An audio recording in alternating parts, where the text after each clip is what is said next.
Good afternoon ng sangkay. Tayo ay magluluto pala ako ng pork calderita. Ayan, iba ang style ko kasi hindi ko siya ginisa. Pinakuluan ko, unang kulo ay tinapon ko, tapos pakuluan ko ulit. Ang gamit ko dito ay ribs, special ribs to. Ayan, kaya na pa ito kumukulo, dagdag ako ng dagdag ito para lumambot ang karne. Tapos nilagyan ko siya ng sibuyas and garlic, tapos ano to?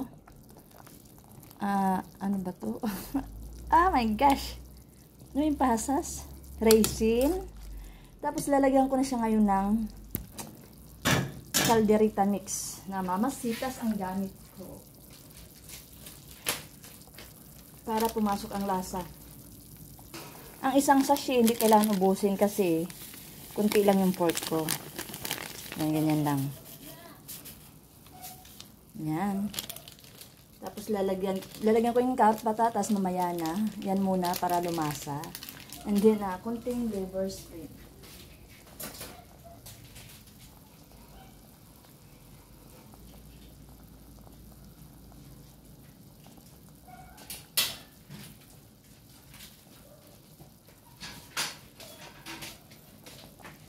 Kunti lang. Ay, gagi. Oh. Kunti lang.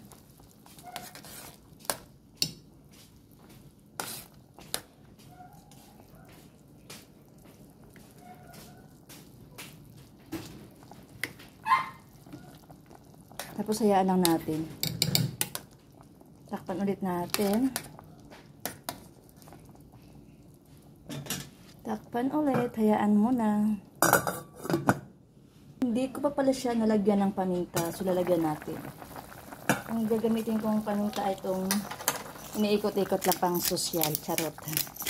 Ayan. Kunti lang. Kasi yung calderita mix ko ay maanghang yun.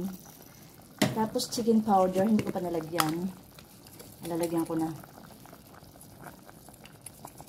Tapos mamaya na lang natin lasahan ulit. Dagdagan na lang ulit yung kulang ang lasa. Lagyan natin ng kunting suka para iwas panis. Secret yan. Charot. Kunting suka. Kunti lang iwas panis. Yan. Takpan ulit. Ayan na nga mga sangkay. Chinik ko. Dinagdagan ko pala siya ng calderita mix. Dagdagan ko ng asin patis. At ihalo ko na yung carrot at patatas. Ayan. Nilinis ko na yan. Ayan. Dumami. Saluin natin. Hayaan lang din natin mambot yan. Saka natin lagyan mamaya ang bell pepper. Ayan. Parang gusto ko dagdagan siya ng tubig. Ayan. Hayaan lang muna natin. Takpan ulit natin.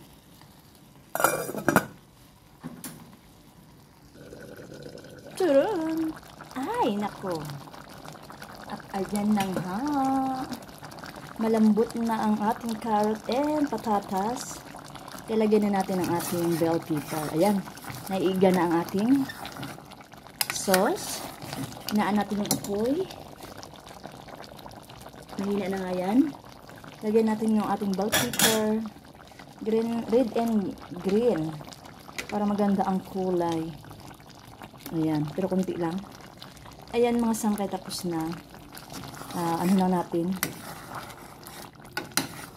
Ayan.